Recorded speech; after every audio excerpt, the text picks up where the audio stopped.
Man Vidzdejās ļoti patīk atmosfēra. Es esmu bijis 2 reizes, un tāda sajūta ir, ka visi ir ļoti draudzīgi.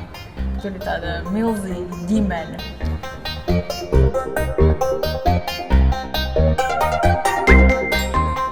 Kad es spēlēju izrādi tur, man arī ļoti patika, jo likās, ka tā publika ir tik nenormāli atsaucīga, ka viņi pilnīgi sūc ārā no manīm visu.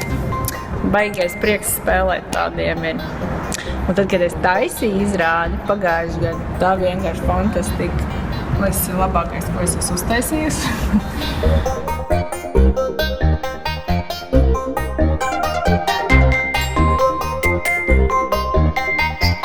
Tik viegli viss tas nācās. Varbūt dēļ tā radošuma, kas tur visu laiku burbuļu apkārt. Baigi kaut kādā iznāca un vienkārši ģeniāli. Es ceru, ka šogad ar tā būs.